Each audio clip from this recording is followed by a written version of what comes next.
ये तो मर गया है। एक शख्स ने उसे देखते हुए ऊंची आवाज से बोला था। नहीं नहीं, मरा हुआ नहीं है। देखो सांसें चल रही हैं, खून बहुत निकल रहा है। अगर नहीं भी मरा तो कुछ वक्त में मर जाएगा। बातों से अच्छा है, चलो जल्दी से उठाओ इसको और किसी अस्पताल ले चलो। यार, पास तो इस वक्त सीएमएच ही है, उधर ही चलते हैं। हाँ हाँ चलो, उधर ही ले जाते हैं। इसकी जेब से मोबाइल निकालो, घर वालों को भी इतला दो। यार, मुझसे तो इस लड़की की हालत नहीं देखी जा रही। हालत तो किसी से भी नहीं देखी जा रही। हमें लेके तो जाना है ना इसको। हटो माड़ा, सब पीछे हो जाओ। इसको हम खुद लेके जाएगा। इसके माँ बाप का मुजरिम है हम। सब हट जाओ। उस्ताद, क्या कर रहे हो? फंस जाएंगे हम दोनों। निकलो यहां से। क्या बात करता है तुम? हम इतना बेगैरत नहीं है कि छुप कर भाग जाएगा। उठाओ मेरे साथ इसको। वहां मौजूद हर शख्स उस नौजवान को देख रहा था, जिसका पूरा वजूद खून में नहा रहा था। अगर इस वक्त उसको घर वाले भी देखते तो पहचान न सकते। बड़े दिल वाले लोग ही उसके पास खड़े थे, उसको उठा रहे थे। बाकी सब उसको देखते ही अपने दिल पर हाथ रखकर पीछे हो जाते। एक नजर डालने के बाद कोई उस पर दूसरी नजर नहीं डाल सकता था। यार, इसकी जेब से शिनाख्ती कार्ड निकला है इसका। गाड़ी में बैठे एक बंदे ने उसकी जेब में हाथ मारा, उसका मोबाइल और शनाख्ती कार्ड निकाला और उसको देखने लगा, जो खून में सुर्ख हो गए थे। मोबाइल से देखो, इससे आखिरी कॉल किसको की हुई है। उस नंबर पे कॉल करके बताओ उसको। वहां मौजूद एक मर्द ने उसके हाथ में मोबाइल देखते हुए कहा। नाम क्या है बापू का? शनाख्ती कार्ड पे लिखा होगा, देखो। नूरगुल ने उस लड़की को देखते हुए कहा, जो मोबाइल हाथ में लिए उससे घर कॉल कर रहा था। इसका नाम सैयद वजदान हुसैन शाह है। उससे खून साफ करते हुए आंखों के करीब ले जाके अटकते हुए उसका नाम पढ़ा। फिजा, क्या हुआ है तुम्हें? फिजा, होश में आओ। क्या हुआ है तुम्हें? अम्मी, जरी। उससे वो दोनों हाथों से बाल नोचते हुए एक बार फिर ऊंचा ऊंचा रोना शुरू किया। जरी का नाम लेते ही उसका दिल अलग से बाहर आने लगता था। वो ठीक हो जाएगी फिजा। उन्होंने बेटी के दोनों हाथों को नरमी से पकड़ते हुए कहा और वहीं उसके पास बैठ गई। नहीं अम्मी, वो ठीक नहीं हो रही। वो बहुत बीमार है। माँ के गले लगते ही उससे आंखें बंद कर ली। उसका चेहरा उसके सामने आया। उसके कानों में एक बार फिर उसकी आवाज गूंजी। मैं मर गई तो सबसे ज्यादा तुम ही रोगी। अम्मी, मुझे उसके पास ले चले। माँ के साथ से पीछे होते हुए उसने अपने बाल पीछे किए, आंखों को साफ किया। रोने में कमी आई। ले जाऊंगी फिजा, तुम्हारे बाबा कल भी कह रहे थे जमीना को देखने जाएंगे। बहुत प्यारी बच्ची है वो। जितना तुम्हारा दिल खफा है, हमारा भी तो है ना। बस तुम तैयार हो जाओ, हम कल ही उसको देखने जाएंगे। उन्होंने बेटी के माथे पर प्यार करते हुए कहा और उसको सोचने लगी, जिसको उन्होंने यूनी में देखा था। उस वक्त उनको अपनी बेटी पे फख्र हुआ था। किस कदर अच्छी लड़की से उसने दोस्ती की थी। अम्मी, सच कह रही है ना? हम कल जाएंगे ना जरी को देखने? जी बेटा, कल हम जाएंगे इंशाल्लाह। रावलपिंडी कौन सा दूर है? सुबह ही हम निकल जाएंगे यहाँ से। उन दोनों के घर वाले जानते थे कि उनकी दोस्ती कैसी है। हालांकि सरमीना कभी उसके घर नहीं गई थी। उसको कभी दोस्तों के घर जाने की इजाज़त नहीं मिली थी। वो लोग इस चीज़ को अच्छा नहीं समझते थे कि वो ऐसे घरों में जाए। फिर भी उन दोनों के घर में उनकी दोस्ती की नवैयत का अंदाज़ा था कि वो किस हद तक गहरी और पुख्ता है। ये सुबह कब होगी अल्लाह जी? उसने अपनी आंखें बंद की, बेड के साथ टेक लगाई, अपने दिमाग में सुबह का नक्शा खींचने लगी। वो मुसलसल ईसीजी को देखते रहे। उस पे बनती लकीरें, उनकी सांसें रुकने लगी। उसके दिल की धड़कन में पहले से ज्यादा तेजी आने लगी। बाबा जान, जरी के हाथों की उंगलियां हरकत कर रही हैं। शहाब ने उसकी दो उंगलियों को ऊपर नीचे होते देखा। फौरन उसके पास गया, उसके हाथों पे हाथ रखा। उंगलियां अब भी हरकत में थी, जैसे कोई दर्द की शिद्दत में बेहोश हो। दर्द की शिद्दत इतनी सख्त हो कि बस उंगलियां ही हरकत कर रही हूँ। बाबा जान, ये देखे ना। उससे खुशी से पास खड़े बाप को देखा, फिर से उसका हाथ उठाया, अपने हाथ में लिया। अब भी उंगलियां आहिस्ता ही सही मगर हरकत में थी। जरी। सुल्तान उसके पास खड़ा हुआ, उसके माथे पे हाथ रखा, जैसे वो अब उठ के बैठ जाएगी, उससे बातें करेगी। सुल्तान, तुम जाओ, जल्दी डॉक्टर साहब को बुला के लाओ। इब्राहिम साहब ने कांपते होठों के साथ बेटे को बाहर भेजा। उसके पास खड़े हुए नम आंखों से उसको देखते रहे, वो जो मरने के लिए दोबारा उठ रही थी। डॉक्टर फारूकी किधर होंगे? वो बाहर गया। बाहर खड़ी एक नर्स से पूछने लगा, जो हाथ में कुछ दवाइयाँ लिए जा रही थी। आप यहाँ लिफ्ट से जाएं, फिर दो रूम छोड़ के सीधे हाथ पे दाएं मुड़ जाएं, वहां उनका। हटो हटो सामने से, हटो। जल्दी डॉक्टर को बुलाओ। इस लड़के को किसी तरह बचा लो। वो दोनों वहीं खड़े थे कि लोगों का हुजूम अंदर आया। एक पठान जोर जोर से चिल्लाने लगा, लोगों को पीछे होने का कहने लगा। सब लोग इस स्ट्रेचर के इर्द गिर्द जमा थे, जैसे कोई शदीद जख्मी हो, मरने के करीब हो। कुछ ही देर में अस्पताल का अमला वहां जमा होने लगा। उस लड़के को एक नज़र देखकर सब पीछे होने लगे, जैसे उनसे उसकी हालत देखी न जा रही हो, जैसे उन्होंने आज से पहले कभी किसी की ऐसी हालत न देखी हो। उसके मुंह का कुछ हिस्सा बचा हुआ था, जैसे कोई गौर करे तो पहचान ले वो कौन है। हटो ना माड़ा। वहां खड़े हर शख्स की यही कोशिश थी कि वो उस लड़की को एक बार देख ले। इतने शोर में, इतने हुजूम में कौन है जो आया है? सब एक नज़र उसको देखते, फिर इस्तग़फ़ार कह कर पीछे हो जाते। कौन है ये? उससे पास खड़ी नर्स को देखा, फिर वहां गया जहाँ स्ट्रेचर पे पड़ा लड़का लोगों के हुजूम के अंदर कहीं गुम था। वो उसके पास गया, जैसे उसका दिल उसको खींच के उसके पास ले जा रहा हो। वो लोगों को आराम से पीछे करता करता आगे जाने लगा। वो उसके पास पहुंचा, उसके जिस्म को एक नज़र देखा, जहाँ जगह जगह से कपड़े पड़े थे। उन कपड़ों के फटने से उसका जिस्म नजर आने लगा। उसका सफ़ेद रंग का कुर्ता बिल्कुल लाल था। फिर उसकी नज़र उसके बाजू पर पड़ी, जो ऐसे पड़े थे जैसे किसी मुर्दा लाश के हों। उसके जिस्म की हालत देखने के बाद उसकी नज़र उसके चेहरे पे जाते जाते रुक गई। उसका सारा वजूद खून में नहा रहा था। ऐसे लग रहा था जैसे गोश्त के टुकड़े जगह जगह पड़े हों। सुल्तान! रुकैया बेगम ने दूर से उस हुजूम में अपने बेटे को खड़े देखा।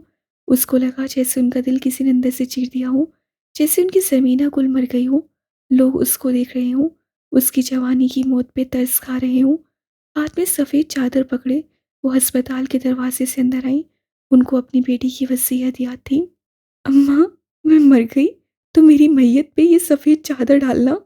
वो पिंडी आने से पहले घर गई। उस चादर को हाथ में पकड़े घंटों रोती रही। वो चादर जो उसके वजदान ने उसको तोहफे में दी थी। वो उस चादर को हर वक्त अपने साथ रखती थी। कब उनकी बेटी को होश आए और वो उसको ये चादर उड़ाए। क्या हुआ है सुल्तान?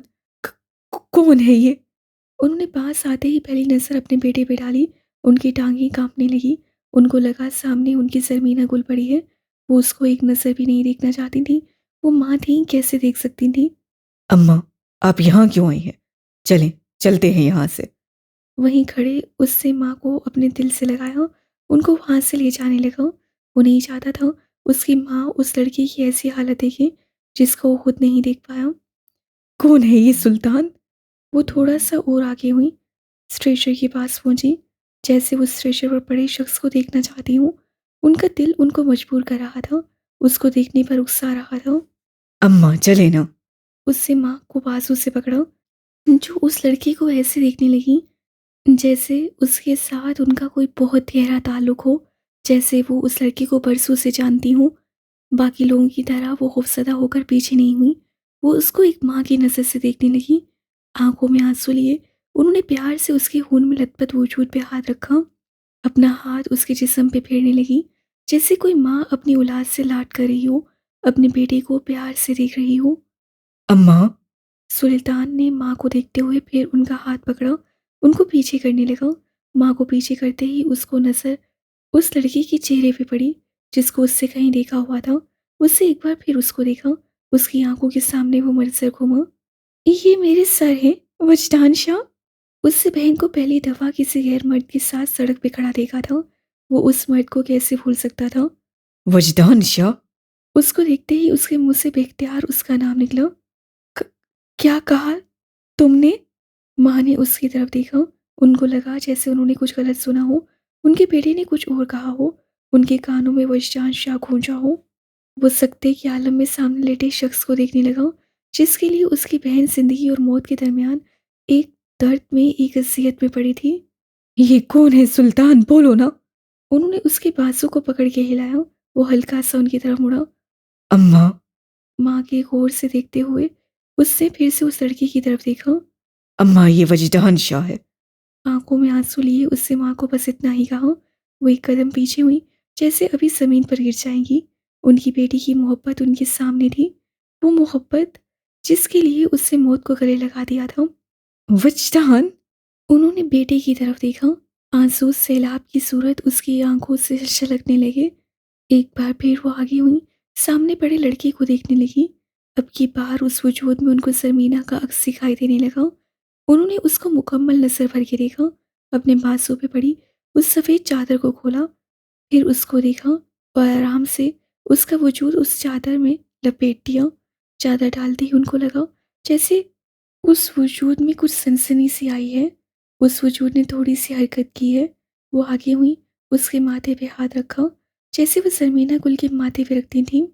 ठीक हो जाओ मेरी ज़रमीना गुल के वजदान शाह, मेरी ज़रमीना गुल के लिए थोड़ा सा और जी लो। उन्होंने वैसे ही उसके माथे पे हाथ रखते हुए कहा, उसके माथे पे प्यार किया। उसका खून उनके होंठों के साथ लगा। वहाँ पे लोगों का शोर कम हुआ। सबको लगा उसकी माँ उसके सामने खड़ी है। इब्राहिम साहब, ऐसी कंडीशन में अक्सर पेशेंट अपने हाथ या उंगली को हिलाते रहते हैं। अब दुआ करें ये होश में आ जाए। इनका होश में आना बहुत ज़रूरी है, वरना बहुत मुश्किल है कि हम इनको बचा सकें। कुछ टेस्ट रिपोर्ट हमें मिली हैं। इनकी कंडीशन बहुत सीरियस है। मैं आपसे कुछ नहीं छुपाऊंगा। अगर ये एक दिन मज़ीद इसी हालत में रहती हैं तो हम इनको बचा नहीं सकेंगे। इनकी किडनी बिल्कुल फेल है। अब ऐसा है, वो किडनी अपने साथ इनकी पूरी बॉडी को डिस्टर्ब कर रही है, और अगर दोनों किडनियाँ ज़ाया हो गई तो फिर हम कुछ भी नहीं कर सकेंगे। उससे कमरे के बाहर खड़े डॉक्टर फारूकी उन तीन बाप बेटों को एक एक बात तफसील से बता रहे थे। उनके जख्मी दिल को मज़ीद जख्मी कर रहे थे। ज़रमीना गुल, तुम्हें पता है तुम्हें लेने कौन आया है? अम्मा उसके पास आई, उसके पास झुकते हुए नीचे हुई, अपना मुंह उसके कान के साथ लगाया, जैसे सरगोशी में उसको कुछ बता रही हूँ, जैसे कोई सहेली अपनी सहेली के कान में उससे बात कर रही हो, साथ मुस्कुरा रही हूँ। ज़रमीना, तुम्हारा वजदान तुम्हें लेने आया है। अब की बार उनकी मुस्कुराहट में कमी आई, उनकी आवाज़ में एक दर्द, एक तकलीफ आई, जैसे वो उस लड़के के आने का मंजर अपनी आंखों में लाई हूँ। उस मंजर ने उनका सारा वजूद दुखी कर दिया हो। जरी, आज उन्होंने पहली दफ़ा तुम्हारा वजदान कहा था। उनको लगा जैसे उसके जिस्म में हरकत हुई है, जैसे चादर डालते उस लड़के के जिस्म में हुई थी। उन्होंने सामने लगी इस चीज़ सी को देखा, वहाँ लकीरों में तेजी आई। उनका दिल जोर जोर से धड़कने लगा। उनको लगा वो मजीद वजदान का नाम लेंगी तो उनकी बेटी शायद शब में तारीख से निकल के सुबह के उजाले में आ जाए। ज़मीना, उठ जाओ मेरी बेटी, वजदान तुम्हारे इंतजार कर रहा है। एक बार फिर उसका अक्स उनके सामने घूमा, जो खून में नहा रहा था। वो सामने पड़ी बेटी को भूल गई। वो रोते रोते बोलने लगी, उठ जाओ ज़मीना गुल, तुम्हारा वजदान सुर्ख जोड़े में आया है। आंखें बंद किए, आंसुओं का सैलाब लिए वो कहती चली गई। वो भी एक माँ थी। उनके सामने किसी का जवान बेटा खून में लथपथ पड़ा था, और वो जवान बेटा उनकी बेटी का महबूब था, उनकी बेटी की जिंदगी था। ज़रमीना गुल, तुम्हारा वजदान आंखें बंद किए खून में नहाते हुए आया है तुम्हें लेने। वो दोनों हाथ चेहरे पे रखे बोलती चली जा रही थी। वो मंजर उनके सामने से नहीं हट रहा था। वो उसी मंजर की तफसीर बयान कर रही थी जो कुछ वक्त पहले उनकी आंखों ने देखा था। वो आंखें बंद किए बैठी ही थी कि उनको एक जोरदार चीख की आवाज़ सुनाई दी। आंखें खोलते ही उन्होंने देखा उनकी बेटी सामने बैठी है, जो चेहरे पे खौफ लिए कांपते जिस्म के साथ उनके सामने बैठी थी, जैसे वो पसीने में नहाई हो। ज़रमीना मेरी बच्ची, उन्होंने उसको देखते ही चूमना शुरू किया। उसके पसीने से भरा मुंह साफ करने लगी। उससे अपनी माँ का बाजू पकड़ा, होप से उनकी तरफ देखा। वो कांपने लगी, जैसे वो अपनी माँ से पूछना चाहती हो, उसका वजदान जिंदा तो है ना? अम्मा, माँ के गले से लगते ही उससे ऊंचा ऊंचा रोना शुरू किया। इतने दिनों का सब टूटने लगा। वो माँ के सीने से लगे हुए चीख चीख के रोने लगी। अम्मा, मेरा वज। वो रोते रोते बस इतना ही बोली। उसका बाप और भाई उसके सामने खड़े थे। वो बोलना चाहती थी मेरा वजदान कहाँ है, किधर है, क्या हुआ है उसको, मगर उन रिश्तों ने उसकी आवाज़ का दम घोंट दिया। वो मज़ीद कुछ ना बोल पाई। ज़रमीना गुल कैसी हो? इब्राहिम साहब जल्दी जल्दी आगे आए। इतने दिनों बाद उन्होंने अपनी बेटी की आंखें खुली देखी थी। इतने दिनों के बाद एक मुर्दा जिस्म में जान आई थी। बाप के आते ही उससे अपना दुपट्टा ठीक किया, थोड़ा सा और ऊपर होके बैठी। उसको अंदाज़ा नहीं था उसका बाप इब्राहिम खान सवाती नहीं रहा, सिर्फ और सिर्फ उसका बाप बन गया है। वो बाप जो अपनी बेटी के सर से आंचल गिरने पे गुस्से में अपना रुख दूसरी तरफ नहीं मोड़ देता। मैं ठीक हूँ बाबा जान। चेहरे पे दर्द की शिद्दत लिए उससे बस इतना ही कहा, और फिर पीछे हो गई, जैसे उसके अंदर दर्द ही दर्द हो, उसके जिस्म में खून की जगह दर्द ने ले ली हो। ज़रमीना गुल, क्या हुआ है तुम्हें? इब्राहिम साहब उसके पास आए, उसको अपनी बाहों में लिया, उसका माथा चूमा। वो दर्द की शिद्दत लिए अपने बाप को देखने लगी। क्या ये उसी का बाप है जो आज उसको अपने दिल से लगा रहा है, उसका माथा चूम रहा है? ऐसा पहले तो कभी नहीं हुआ। वो तो कभी डर के मारे बाप के पास बैठी भी नहीं है। शायद उसके बाप ने कभी नजर भर के उसको देखा भी नहीं था। तो आज क्या बाप को मोहब्बत जताने के लिए किसी बड़े सानहे का इंतजार करना पड़ता है? क्या एक बेटी को मोहब्बत हासिल करने के लिए बिस्तरे मर्ग तक पहुंचना पड़ता है? क्या उन दोनों सूरतों के अलावा एक बाप अपनी बेटी से मोहब्बत नहीं कर सकता, अपनी बेटी को सीने से नहीं लगा सकता? और बेटी भी कोई आम बेटी नहीं जो अपने बाप की इज्जत को हाथ में मिला दे। वो तो ऐसी बेटी थी जो अपने बाप की इज्जत को अपनी चादर की सूरत में कंधे पर डालती थी। बाप के सामने ना होते हुए भी भाई की दुनिया में कभी निकाब नहीं उतारती थी, किसी मर्द को मुंह नहीं लगाती थी। क्या एक बाप उस बेटी से मोहब्बत नहीं कर सकता? उस बेटी से जो उसकी इज्जत की खातिर अपनी मोहब्बत को दिल में दफन करके खुद दफन होने की तैयारी करती है? क्या उस बेटी को भी मोहब्बत का कोई हक नहीं है? क्या एक बेटी को मर के ही बाप और भाई की मोहब्बत नसीब होती है? वो भूल जाते हैं वो किसी बेटी के बाप हैं, किसी बहन के भाई हैं। याद रखते हैं तो इतना कि वो सवाती हैं, मर्द हैं, जिनके सर की टोपी और कंधे पे पड़ी चादर एक बेटी और बहन की एक ख्वाहिश की वजह से गिर ना जाए। वो क्यों भूल जाते हैं? बेटी भी तो उन्हीं की है, बहन भी तो उन्हीं की है, जिसकी रगों में उन्हीं का खून है। वो खुद तो ज़मीन में दफन हो सकती है, वो मोहब्बत से तो दस्तबरदार हो सकती है, वो एक एक पल को हजार बार तो मर सकती है, मगर वो अपने बाप के सर की टोपी कभी गिरने नहीं देती, कभी भाइयों का गुरूर टूटने नहीं देती। मगर शायद एक बेटी को ये मोहब्बत पाने के लिए मरना पड़ता है। मोहब्बत की कुर्बानी कहाँ कुर्बानी है? ये कुर्बानी बस वही समझते हैं जो बर्बाद कर देते हैं खुद को, अपने दिल की दुनिया को, जो भूल जाते हैं कभी वो भी खिलखिला के हंसते थे, कभी वो भी तो मुस्कुराते थे। मगर देनी पड़ती है एक बेटी को मुस्कुराहट की कुर्बानी, अपनी मोहब्बत की कुर्बानी। जी फरमाएं, मैं वजदान का वालिद बात कर रहा हूँ। कौन है आप? और मेरे बेटे का मोबाइल आपके पास कैसे? मैं सीएमएच से बात कर रहा हूँ। आपके बेटे का एक्सीडेंट हुआ है, वो भिंडी में है, बेहोश है। आप जल्द अज जल्द पहुंच जाएं। क्या? वजदान का एक्सीडेंट कैसे हुआ है? मेरा बेटा ठीक तो है ना? एक बाप को उसके जवान बेटे की मौत की खबर दी जा रही थी। वो बेटा जो उनका इकलौता सहारा था, जो अपनी 5 बहनों के सर की इकलौती चादर था, वो कांपते कांपते वहीं जमीन पे बैठे, जैसे अब वो कभी उठ नहीं सकेंगे, अब वो कभी बोल नहीं सकेंगे। क्या हुआ है अब्बू जी? बाप को देखते ही फातिमा भागती भागती बाप के पास आई। उनके पास वही जमीन पे बैठ गई, जो मोबाइल कान के साथ लगाए कुछ सुन रहे थे, मगर उनकी समझ भी कुछ नहीं आ रहा था दूसरी तरफ वाला इंसान क्या कह रहा है। कौन है अब्बू? किसकी कॉल है? उससे बाप के हाथ से मोबाइल लिया। स्क्रीन पर चमकता नंबर उसके भाई का था। उससे मोबाइल कान के साथ लगाया। वज्जी, वज्जी क्या हुआ है तुम्हें? बहन, मैं अस्पताल से बोल रहा हूँ। वजदान शाह का बुरी तरह एक्सीडेंट हुआ है। आप लोग रावलपिंडी तशरीफ ले आए। दूसरी तरफ की जाने वाली चंद बातों ने उसके अंदर की दुनिया को हिला दिया। उसके हाथ से बेख्तियार मोबाइल नीचे गिरा। अब्बू, आप परेशान नहीं हो, बच्ची बिल्कुल ठीक हो जाएगा। जमीन पे बैठे ना जाने वो बाप को तसल्ली दे रही थी या खुद को। अब्बू उठे, हमें अभी जाना है, हमें अभी के अभी बच्ची के पास जाना है। उससे उठते हुए एक नजर बाप को देखा जो अपने होश में नहीं था, जो मसलसल जमीन को देख रहा था। जरमीना, क्या हुआ है तुम्हें? शाह, जल्दी डॉक्टर को बुला कर लो, जल्दी करो। वो मुसलसल एक तकलीफ में तड़प रही थी। ना जाने वो कैसी तकलीफ थी जो उसको थी, ना जाने वो कैसा दर्द था जो उसको मिला था। दर्द उसको पूरे वजूद में था, मगर हाथ उससे अपने दिल पे रखा था। वो अपने दिल पे हाथ रख के उस दर्द को बर्दाश्त कर रही थी। दर्द की शिद्दत इतनी ज़्यादा थी, उसकी बर्दाश्त ख़त्म हो रही थी। दर्द से उसकी आंखें बंद होती गईं। उसके चेहरे का रंग बिल्कुल सफ़ेद होने लगा। एक बार फिर वो बिल्कुल सुकून से सोने लगी। आपने इनके घर वालों को इत्तला दी है? जी डॉक्टर साहब, दी है। वो लोग पहुंचने वाले होंगे। ऑपरेशन थिएटर में खड़े डॉक्टर ने साथ खड़े लड़के को कहा, खून बहुत बह गया है, हमें जल्द से जल्द खून का बंदोबस्त करना है। डॉक्टर वहीद, मुश्किल है ये बच सके। सामने खड़े डॉक्टर अरसला ने डॉक्टर वहीद को देखते हुए कहा, और फिर ऑपरेशन थिएटर में रोशनियों के नीचे पड़े लड़के को देखा जो ऐसे सांस ले रहा था जैसे अगली सांस उसकी आखिरी हो, वो किसी भी वक्त दम तोड़ देगा। बचाने वाली ज़ात तो अल्लाह की है डॉक्टर अरसलान। हम तो कोशिश ही कर सकते हैं। अगर ये बच भी गया तो ये कभी भी नॉर्मल ज़िंदगी नहीं गुजार सकेगा। पहले तो मुश्किल है ये बच भी जाए।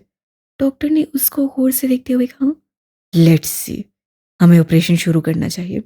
ऑपरेशन शुरू करने से पहले मैं सूरह यासीन पढ़ता हूँ डॉक्टर। आप शुरू करें, मैं 5 मिनट में आता हूँ। जी बहुत बेहतर। पिंडी के दो मशहूर सर्जन ने आपस में मुस्कुराहट का तबादला किया। एक ने वहां पे पड़ी यासीन उठाई और वहीं खड़े खड़े ऊंची आवाज से पढ़ने लगा, जी नर्स, मुझे इंस्ट्रूमेंट पकड़वाएं। ऑपरेशन शुरू हो चुका था और जिंदगी और मौत के बीच वो झूल रहा था। इब्राहिम साहब, हमें फौरन बच्ची का ऑपरेशन करना है। डॉक्टर ने वहां पहुंचते ही उनको कहा। साथ खड़ी नर्स को ऑपरेशन की तैयारी करने का हुक्म सादिर किया और जल्दी जल्दी वहां से निकलने लगे। अभी ही ऑपरेशन? रुकैया बेगम ने अपनी बेटी पे एक नजर डाली। क्या उसकी हालत है ऑपरेशन के लिए? जी, अगर हमने अभी ऑपरेशन नहीं किया तो ये बच नहीं सकेगी। हमें इनको बचाना बहुत मुश्किल हो जाएगा। आप जल्दी से ओ नेगेटिव ब्लड का इंतजाम करें। खून जितनी जल्दी हो सके अरेंज करें, वरना हम इनको बचा नहीं सकेंगे। नर्स, आप जल्दी करें। जी जी डॉक्टर साहब। वो जल्दी जल्दी उस कमरे से बाहर निकले। उनके पीछे पीछे नर्स भी जाने लगी। वहां कमरे में मौजूद सब उस लड़की को देखने लगे जो कुछ ही वक्त में अपनी जिंदगी और मौत की खबर सुनाने वाली थी। डॉक्टर, हमारा एक ही बेटा है, मेहरबानी करके उसे बचा ले।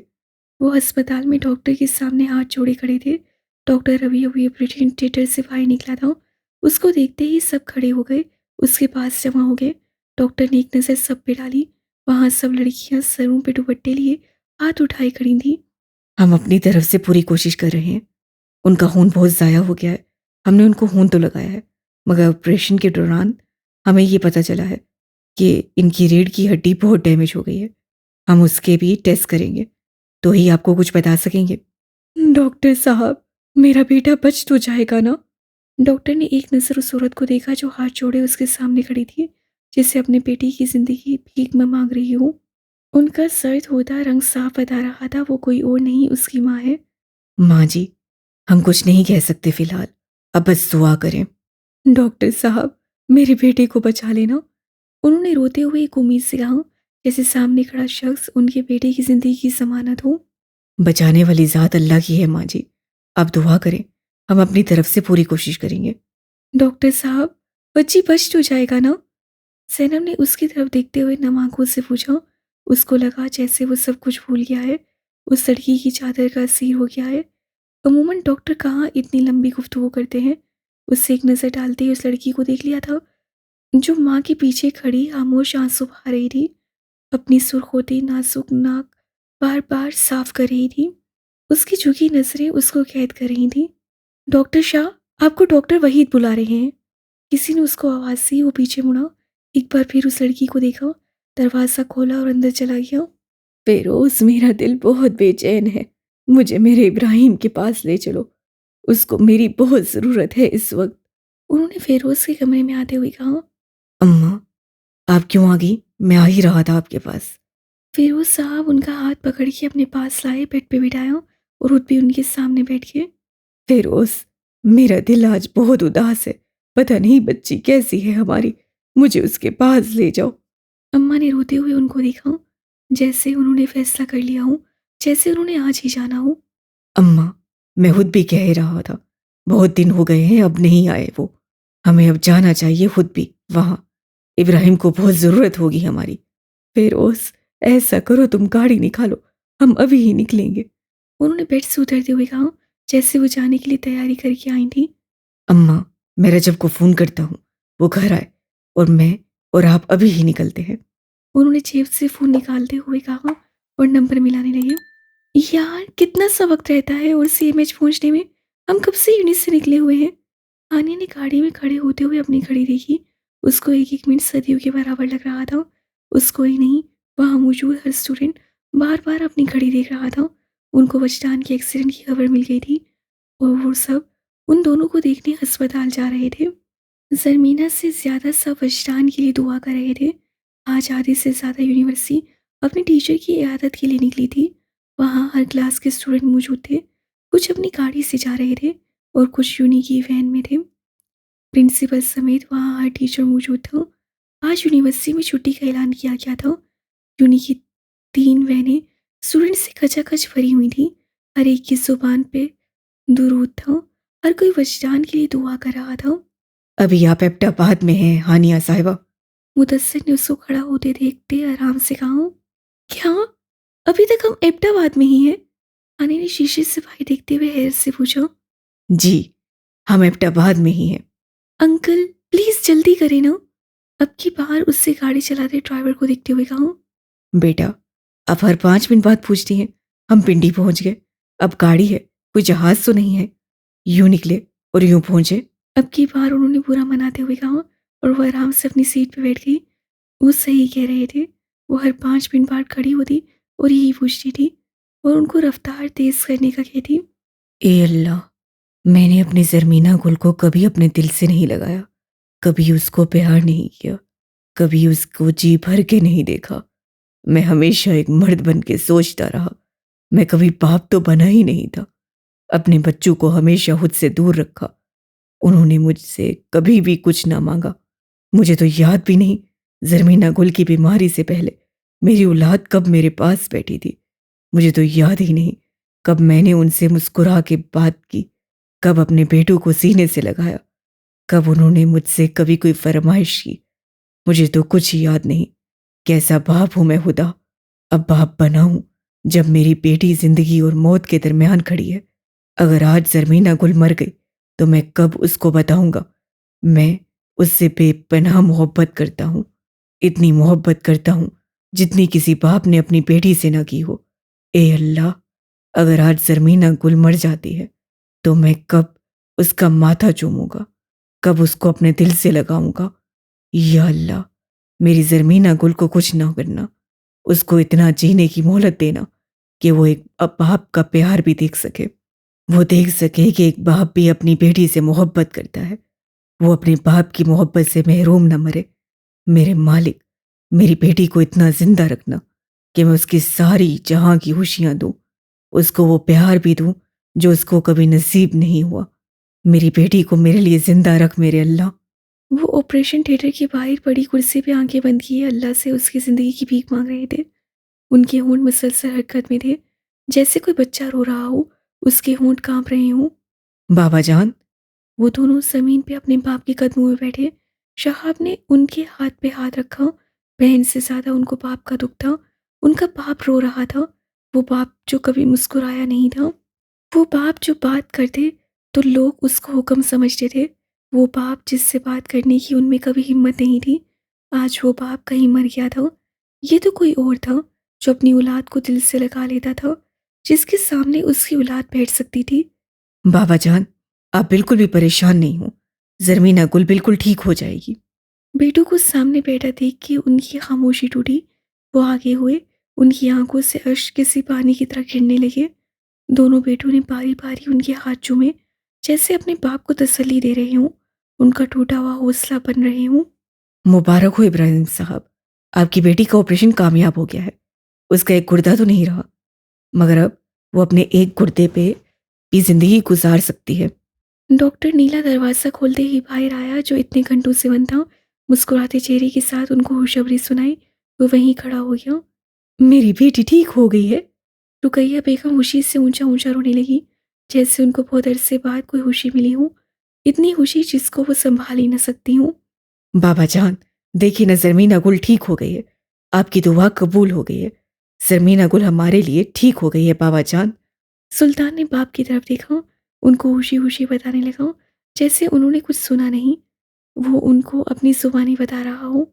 या अल्लाह, तेरा लाख लाख शुक्र है। तूने मुझ गुनाहगार की झोली खाली नहीं लुटाई। तूने मुझ जैसे बाप को भी मायूस नहीं किया।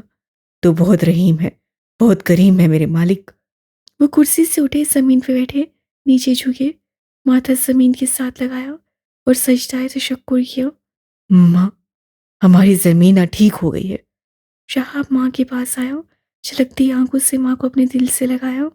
डॉक्टर साहब, हम ज़मीना गुल से मिल सकते हैं? सुल्तान ने अपना रुख डॉक्टर की तरफ किया। उसकी नसें मुसलसल उस दरवाजे में थीं जिसके पार ज़मीना गुल थी। नहीं, फिलहाल उन्हें अभी बेहोश रखा गया है। उनका एक गुर्दा निकाला है। ये कोई मामूली ऑपरेशन नहीं था। बस आपको मैं इतना बताने आया था कि वो अब खतरे से बाहर हैं। जैसे ही उनको होश आता है, हम उनको रूम में शिफ्ट कर लेंगे। जी डॉक्टर साहब, आपका बहुत बहुत शुक्रिया। कोई बात नहीं। डॉक्टर ने उससे कंधे पे हाथ रखा और मुस्कुराता हुआ वहां से जाने लगा। आप सब ऐसा करें, यहाँ बाहर ही रुके। इतने लोगों को अंदर जाने की इजाजत नहीं मिलेगी। प्रिंसिपल साहब ने सबको गेट से बाहर रुकने का कहा और वो दो खातिन टीचर्स के साथ अंदर जाने लगे। सर, हम कैसे देखेंगे वजदान सर को? उनके जाते ही एक लड़की ने आवाज लगाई। उनको लगा जैसे उनका यहाँ आना बिल्कुल फसूल जाने वाला है। अगर उनको इजाजत नहीं मिलनी थी तो पहले बता देते, वो यूं सबके साथ आते ही ना। बेटा, मैं आप लोगों के लिए ही जा रहा हूँ। यहाँ मेरा एक दोस्त है जो मेजर है। उनकी परमिशन से आप लोग कुछ वक्त अंदर जाके वजदान को देख सकते हैं। प्रिंसिपल साहब ने पीछे मुड़ते ही सबकी तरफ देखा और नरमी से कहा, जैसे वो वहां मौजूद एक एक बंदे के जज्बात को समझ रहे हों, जैसे उनको अंदाजा हो इस वक्त उन सबके दिल पे क्या गुजर रही है। आसमान का रंग देखो यार, कैसी काली घटा छा रही है। वहां खड़े हुजूम में से एक लड़की ने आसमान की तरफ देखते हुए कहा। सबने एक साथ गर्दनें उठाई। एक साथ सबने आसमान को देखा, जो दिन की रोशनी में भी बिल्कुल काली रात का अक्स बना हुआ था। यार, दिन में आसमान का ऐसे होना कोई अच्छी अलामत नहीं होती। इसका तो यही मतलब हुआ जैसे कहीं कुछ बहुत बुरा होने वाला है। मानू ने एक बार फिर आसमान की तरफ देखते हुए कहा। यार, अब हमें डराओ तो नहीं। प्लीज सब हाथ उठा के दुआ करो, जरमीना और सर बिल्कुल ठीक हो। हाँ यार, दुआ करो वो दोनों बिल्कुल खैरियत से हों, उन दोनों को कुछ ना हो। हाय, कितना अच्छा हो जरमीना और सर जी का निकाह यही हो, फिर हम यहाँ सब भंगड़े डाले। वहां मौजूद एक लड़की ने खुशी से कहा, काश यहाँ ऐसा ही हो। ये कोई फिल्म नहीं चल रही, हम सर को देखने आए हैं, उनकी निकाह में शरीक होने नहीं।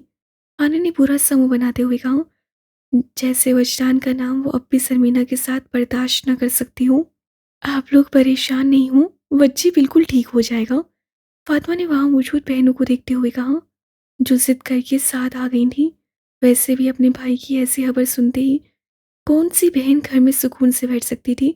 उन सब के सफ़ेद होते होंठ मसलसल हिल रहे थे, जैसे वो एक सेकंड की भी चुप ना हुई हो, जैसे उन्होंने एक एक लम्हा दुरूद पढ़ा हो, अपने भाई की जिंदगी की दुआ मांगी हो। उनमें से किसी के हाथ में तस्वीर नहीं थी। वो लोग हमेशा दिल में वर्द करती थीं। उन्होंने कभी गिन के कुछ नहीं पढ़ा था। जो लोग गिन के पढ़ते हैं उनको हमेशा हिसाब रखने के लिए किसी चीज़ की ज़रूरत होती है। अल्लाह के लिए पढ़ने में हिसाब कैसा हो? जब भी मुंह हिले तो दुरूद पढ़ो। इतना पढ़ो कि दिल में नूर ही नूर आ जाए। वो ठीक हो जाएगा, मेरा बच्ची बिल्कुल ठीक हो जाएगा। बहनों को हौसला देने वाली खुद हौसला हार गई थी। उसकी खुश्क होती आंखें एक बार फिर से झलकने लगी। वो जो खड़ी हुई थी फिर से वहीं बैठ गई। आप भी, इतना वक्त हो गया है, अभी तक बाहर कोई नहीं आया। इतना लंबा ऑपरेशन। ज़ैनब ने बहन के पास आते हुए सरगोशी से कहा, जैसे वो ये बात और किसी को न बताना चाहती हूँ, किसी के हौसले न तोड़ना चाहती हूँ। डॉक्टर साहब, दरवाजे से बाहर आते हुए अम्मा ने डॉक्टर को देखा, जो चेहरे पे उपसर्दगी लिए कमरे से बाहर निकला था। डॉक्टर को देखते ही सब खड़े हुए उनके पास गए, जैसे वो उसके उन तक पहुंचने से पहले उसके पास खुद पहुंच जाए। वो जो इतने वक्तों से किसी खबर का इंतजार कर रही थी, सफ़ेद होते रंग लिए आगे हुई। सामने खड़ा डॉक्टर वहां मौजूद हर बंदे के एहसास समझ रहा था। उसको पता था ये खबर उन पे किसी धमाके से कम नहीं होगी। वो धमाका जो सारे शहर को सुनसान कर देता है, जो घरों के घर तबाह कर देता है। मेरा बेटा जिंदा। एक बाप ने डॉक्टर के चेहरे के तासुरात पढ़ लिए थे। उनको लगा अब जैसे वो बेटे की मौत की खबर सुनेंगे तो दूसरा सांस नहीं ले सकेंगे। उन्होंने एक नज़र अपनी बेटियों पे डाली, जिनकी नज़रें डॉक्टर के लबों तक अटकी थी, जैसे वो बेताब हों उनके मुंह से निकले अल्फाज सुनने के लिए। हम माजरत चाहते हैं आप सबसे। अल्लाह ने आपके बेटे को एक नई जिंदगी तो दी है, मगर उस नई जिंदगी में वो अब कभी चल नहीं सकेगा। वो जिंदा तो है, मगर वो कभी अपने पैरों पे खड़े नहीं हो सकेंगे। डॉक्टर ने यह खबर सुनाते हुए एक नज़र फिर सब पे डाली, जो अपनी जगह से एक ही कदम पीछे हुई थी। वो बगैर चीखे चिल्लाए एक मुजस्मे की तरह फिर वहीं बैठ गई जहां से उठी थी। जमीन गुल मेरी बच्ची, कैसी हो तुम अब? दादी अम्मा उसके सर्द रंग के चेहरे को देखते हुए बोली, ठीक ठीक हो अम्मा जान? हल्की सी आंख खोले, उससे एक जुमले को टुकड़ों में बांट के बयान किया, जैसे वो भी बिल्कुल होश में ना हो। दर्द की शिद्दत इतनी ज्यादा हो कि वो बोल न सकती हो। रुकैया, मेरी बच्ची का बहुत ख्याल रखना। अब की बार दादी अम्मा ने पास बैठी बहू की तरफ देखा, जो अपनी बेटी को ऐसे देख रही थी जैसे पहले उन्होंने कभी उसे ना देखा हो। जी अम्मा, बहुत ख्याल रखूंगी। अल्लाह ने मेरी बच्ची को एक नई जिंदगी दी है। उन्होंने आंखों की नमी को दुपट्टे के साथ साफ करते हुए कहा और फिर उसकी तरफ मतवज्जा हो गई। ये लड़के किधर हैं? उन्होंने इर्द गिर्द देखते हुए पूछा। अम्मा, वो डॉक्टर साहब ने उनको बुलाया था तो सभी उनके साथ चले गए हैं। देखो जरा इनकी लापरवाहियां, कैसे जवान जहां बेटी और बीवी को अकेले कमरे में छोड़ के खुद कब से गायब हैं। दादी ने खड़े होते हुए कहा, जैसे वो उनको बाहर देखने जा रही हूँ। अम्मा, ना परेशान हो आप, वो आ जाएंगे अभी। उनके उठते ही रुकैया एकदम उठी, उनका हाथ पकड़ा और फिर से उनको सरमीना के पास बैठा दिया। अम्मा। जी मेरा बच्चा, क्या हुआ है सरमीना गुल? उससे हल्की सी आंखें खोली, हाथ से इशारा किया, माँ को अपने पास सुलाया। उसकी आवाज़ इतनी थी कि बस कान पास लेके जाने पे समझ आती। उसके पास भी कोई बैठा हो, उस तक भी आवाज़ न जाती कोई क्या कह रहा है। जरमीना बोलो बच्चे, क्या हुआ है? अब की बार दादी अम्मा ने उसके माथे पे हाथ रखते हुए बहुत प्यार से पूछा। अम्मा, वजदान। वजदान का नाम लेते ही दर्द के कई रंग उसके चेहरे से गुजरे, जैसे उसके अंदर बहुत तकलीफ हुई हो, उसको बहुत दर्द हुआ हो। लेटे लेटे आंखें बंद किए, उससे एक बार फिर वजदान का नाम लिया, जैसे वो पूछना चाहती हूँ, उसको देखना चाहती हूँ। वो ठीक है सरमीना गुल, वो बिल्कुल ठीक है। उसका ऑपरेशन हो गया है, तुम्हारे साथ ही हुआ है, अब ठीक है वो। उन्होंने बेटी के सर पे हाथ रखते हुए उसको झूठी तसल्ली दी। अंदर से खुद को मलामत करने लगी। वो एक बार तो जाके उस लड़की का हाल पूछा थी, ना जाने कैसा होगा वो। पता नहीं उसके माँ बाप आए भी होंगे या नहीं, ना जाने वो जिंदा होगा भी या नहीं। उन्होंने बेटी को तो झूठ कह दिया, मगर उनका ज़मीर उनको मलामत करने लगा। अम्मा, मुझे वजदान। उससे आधी आंखें खोले उठने वाले अंदाज से माँ को बोला। दर्द की एक लहर उसके वजूद में दौड़ी, उससे दर्द की शिद्दत से एक आह भरी और एक बार फिर वहीं नीचे हो गई। जरमीना गुल, तुम क्यों उठ रही हो? मत उठो, वो ठीक है, बिल्कुल ठीक है। तुम थोड़ा सा ठीक हो जाओ ना, तो मैं खुद तुम्हें उसके पास ले जाऊंगी। अभी तो तुम्हारा ऑपरेशन हुआ है, अभी कैसे जा सकती हो तुम? रुकैया बेगम ने उसको आराम से नीचे करते हुए कहा, जो उसको देखने के लिए उस मछली की तरह तड़प रही थी, जो पानी से बाहर निकलने पे बेचैन होती है, तड़पती रहती है।